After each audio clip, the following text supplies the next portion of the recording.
नमस्कार, घर की शांति चैनल में आपका स्वागत है। हरियाली तीज 15 अगस्त 2026 दिन शनिवार को मनाई जाएगी। यह वर्ष सावन माह के शुक्ल पक्ष की तृतीया तिथि को मनाया जाता है। तृतीया तिथि 15 अगस्त को सुबह 2:44 से 16 अगस्त की सुबह 4:37 तक रहेगी। इस दिन महिलाएं श्रृंगार करती हैं, हरे रंग के कपड़े, चूड़ियां पहनती हैं जो सौभाग्य का प्रतीक है। घर या मंदिर में भगवान शिव, माता पार्वती की मूर्ति या मिट्टी से बनी प्रतिमा स्थापित करें।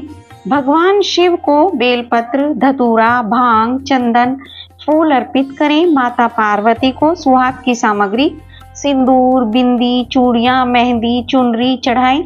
हरियाली तीज की व्रत कथा पढ़े या सुने, आरती करें। इस दिन महिलाएं झूला झूलती हैं, सावन के गीत गाती हैं। पूजा के बाद घेवर, गुंजिया, मालपुए, पकवान बनाए और बांटे जाते हैं। पौराणिक कथा के अनुसार भगवान शिव ने माता पार्वती को उनके पूर्व जन्म की कठिन तपस्या की याद दिलाते हुए हरियाली तीज की कथा सुनाई थी। भगवान शिव माता पार्वती से कहते हैं कि गौरी, तुमने मुझे पति रूप में पाने के लिए 107 जन्मों तक कठोर तपस्या की थी, लेकिन तुम मुझे प्राप्त न कर सकी।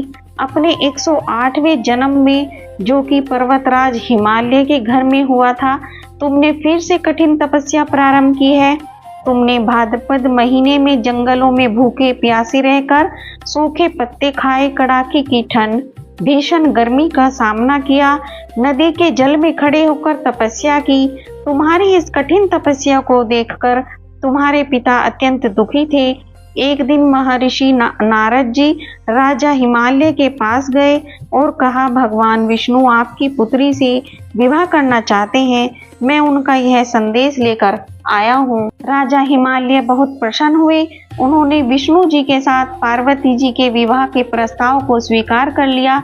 जब नारद जी ने यह समाचार विष्णु भगवान को सुनाया तो वे भी प्रसन्न हो गए।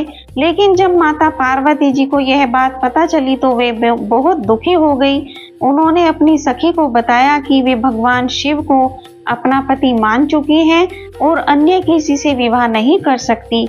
सखी की सलाह पर माता पार्वती जी एक घने जंगल में गुफा के भीतर चली गई और छिपकर शिव की आराधना करने लगी। सावन पक्ष की तृतीया तिथि को पार्वती जी ने बालू से शिवलिंग का निर्माण किया और निर्जला व्रत रखकर भगवान शिव की पूजा की। पार्वती जी के इस कठोर नियम, सच्ची भक्ति से प्रसन्न होकर भगवान शिव प्रकट हुए।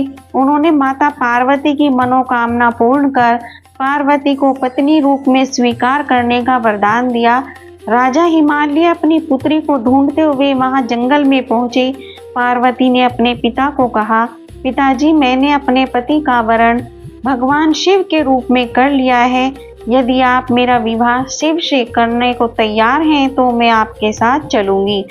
राजा हिमालय ने बेटी की इच्छा स्वीकार कर ली। धूमधाम से माता पार्वती भगवान शिव का विवाह संपन्न कराया गया।